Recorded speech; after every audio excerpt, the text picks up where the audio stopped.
you ever been so busy, even replying to messages feels like a full-time job?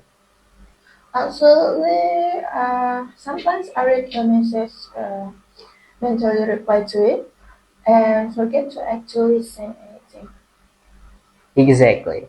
And then 2 days later, you suddenly remember and panic. At that point, saying sorry for delayed reply feels like emotionally exhausting, Honestly, adulthood sometimes feels like an endless cycle of deadlines and unfinished to-do lists.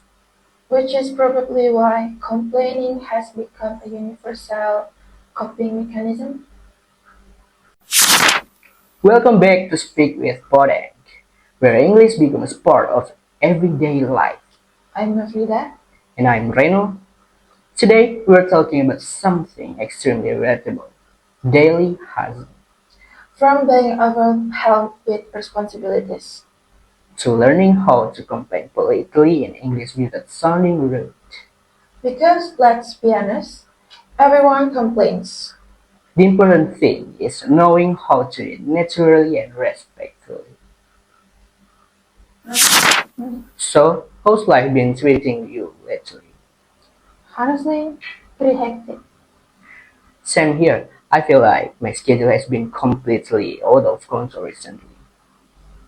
Exactly every time I finish one text and three new suddenly appear. That's painfully relatable. And the worst part is pretending everything is manageable.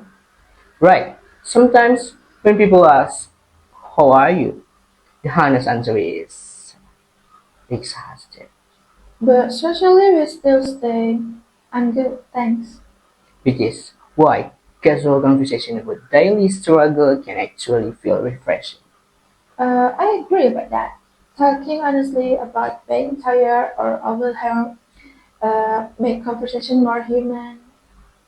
But there is also a difference between expressing frustration and constantly complaining negatively. Exactly. Tone matters a lot.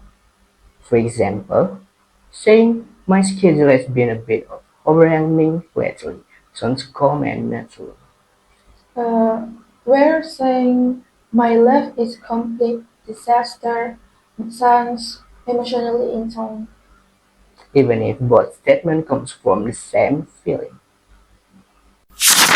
I think one of the hardest thing in English is learning how to complaining politely.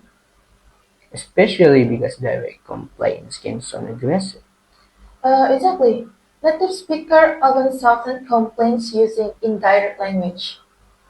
like saying, I'm a little concerned about the deadline, instead of deadline is terrible.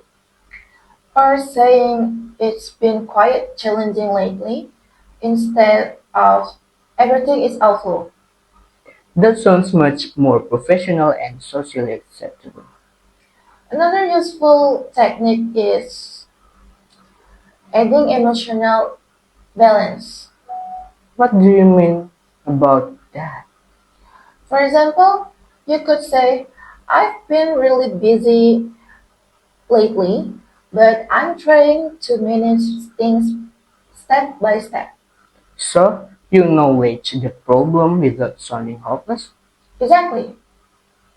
I also notice people often use humor when complaining casually, Definitely, humor makes complaints sound lighter. like saying, my to-do list is starting to look personally offended that I keep ignoring it. That's actually very realistic sentence. Or, I think my coffee is the only thing keeping me emotionally stable this week. See, complaining becomes more relatable when it's playful instead of dramatic. Alright, let's do a realistic conversation. Okay, imagine we accidentally meet after a long week. Hey, you look tired. Long week?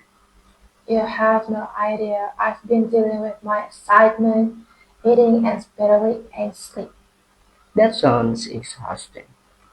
It really is. I honestly feel like my brain stopped functioning 2 days ago. I completely understand. My schedule has also been unusually hectic lately. How are you managing everything? Honestly, not perfectly. I'm just trying to handle things one step at a time. That's probably the healthiest approach.